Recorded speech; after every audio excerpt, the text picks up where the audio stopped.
Please bear in mind, this week, that we are going to be discussing some truly horrific and real-life events and topics. Torture, mental anguish, abuse, mass murder, and suicide will be addressed in this week's episode. So listen at your own risk.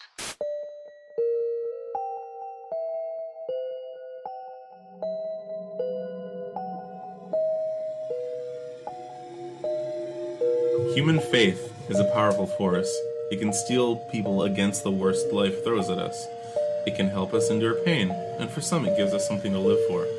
Fortunately, it can also be abused to manipulate people, mentally blind us, and convince us that a madman has a direct communication with the divine. Join us on Guttural Frequency as we discuss cults.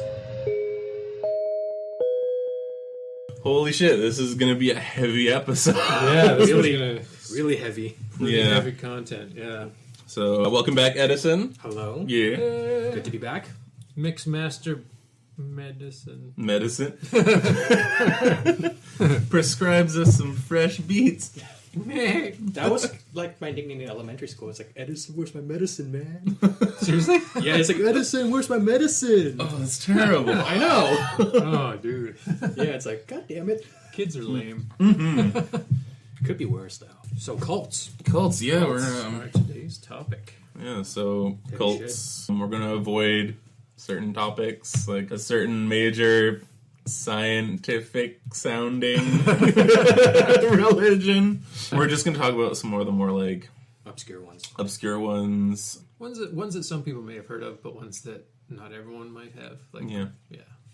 Bring to light some of the things that you hear about cults and stuff. Like, you might hear about some of the ones we're talking about and go, oh yeah, that's where that's from. Yeah. Okay. Yeah. I think we mentioned it in the Ghosts episode, but we'll be touching more on the cult that was actually just in our backyard. Mm-hmm. Yeah. Really unsettling as balls. Mm-hmm. Cool. All right, so the first cult we're going to talk about is actually the one that they set up shop in Burnaby during the 1960s, or late 1950s, early 1960s. The Temple of the Universal Foundation of More Abundant Life is the official name, so Lame. we'll just call it the Temple of the More Abundant Life. So they bought the Faircrest building, which is also known as Separately House, in that like Heritage Village Museum area. They also owned the other houses that were around at the time, so Mather House was one of them. And I believe Anderson was built a little bit later. So it was mostly just those two. Faircrest had a huge, it was, I believe, 10 acres? 10 acres, so it's like pretty decent size. They added on a whole bunch of extra stuff now, but like these houses were just pretty far apart for the time and all that. So I managed to find a bunch of information on the Archbishop of the Temple of the More Abundant Life. So there was a lot of things that were kind of hidden, and then there was an expose done by the Vancouver Sun, and then it got picked up by Time magazine. Interesting. Oh, wow. So, yeah. Jeez, that's some big stuff. Yeah. So I'm gonna read an excerpt from Ghost Stories of the Pacific Northwest. Thank you very much. That book. So the Canadian Temple of the Universal Foundation of the More Abundant Life. This group disbanded in mid-1960s, and Wolsey, who was the Archbishop, fled to the U.S. The court froze the church's holdings, valued at $2 million, according to Wolsey. The sect instruction was harsh, especially for children. At the temple's school, children were taught that they would die if they didn't believe that what they were taught in classes. Following Archbishop John's orders... Oh yeah, William F. Moseley named himself Archbishop John I. Really? For this, yeah. Wow. So Archbishop John's orders, Carol Yeltsin kept her baby Lori Lynn in a dark room for a month. And Come on. guess who actually got to see that dark room? Oh, yeah. Yeah. Oh, my God, really? Yeah. Jeez. A 6-year-old boy with a speech impediment was ridiculed from the pulpit when he couldn't recite as quickly as the others. Traumatized, he reverted to baby talk. Psychic Joan Fontaine visited the house during a CBC filming, but some of her recordings were so disturbing that they were censored from the film.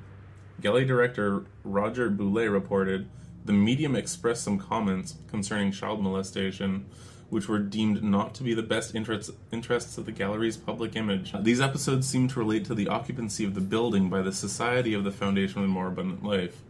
Mark Stevens, who accompanied Fontaine, and her associate John Morrison says, she found a number of spots that were heavily occupied. 2 of them were in the basement. One was in the wine cellar, where LaSalle saw the padlock swinging.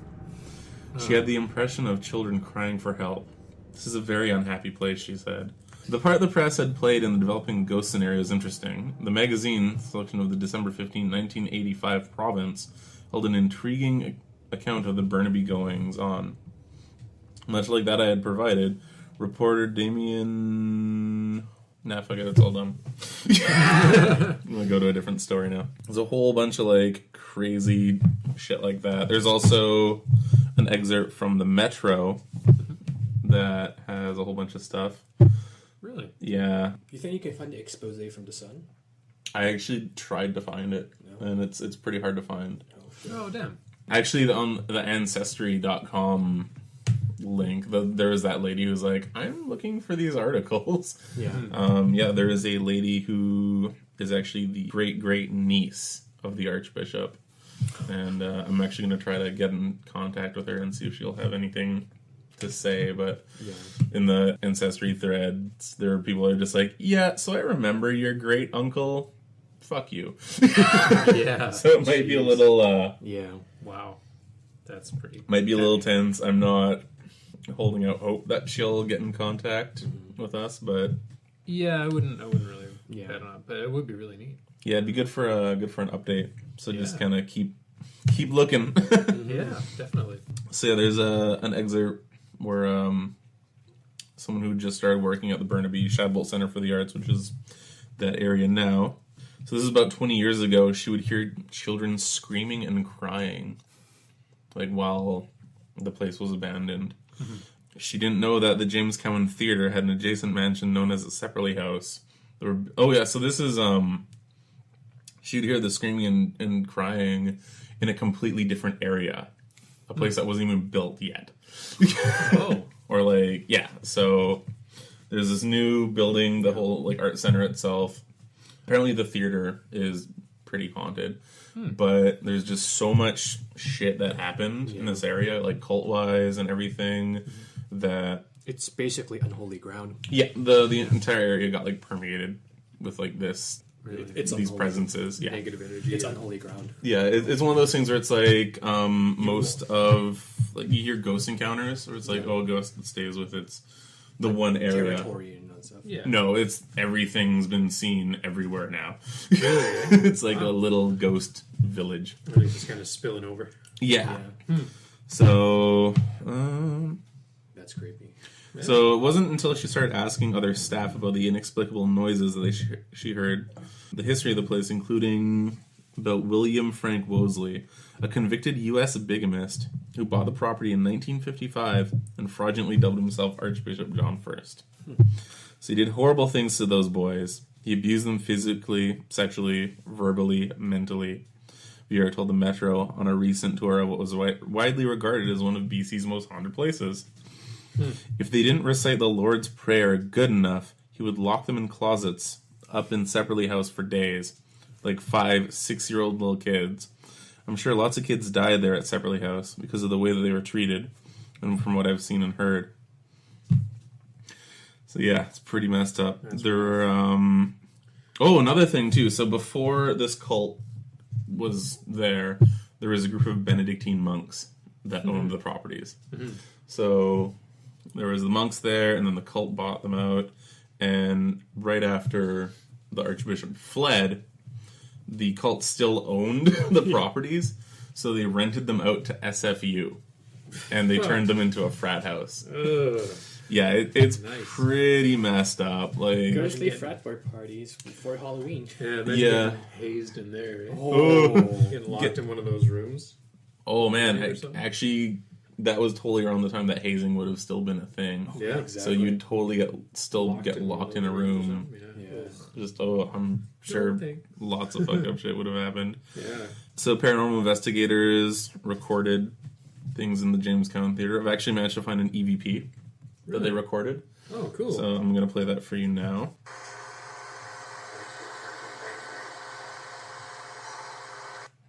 Was Did you guys that? hear that? Yeah, yeah.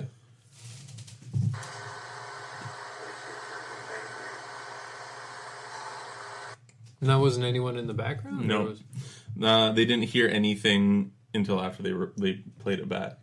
So they believe they can hear someone saying, "This is making me angry." Oh. Like a male's voice saying, "This is making me angry." Huh. Wow. That's crazy, yeah. So that's a little bit weird. Yeah. I have a hard time deciphering those. I always hear different stuff than people say. Yeah. Well, it's one of those things where it's EVP is kind of like you don't really know for sure yet. Yeah, yeah. It's like Rorschach test with your ears. Yeah, exactly. Yeah. So this is kind of interesting. I'm not gonna like say like, "Oh, this is definite proof that there's angry ghost men kicking around," but Children.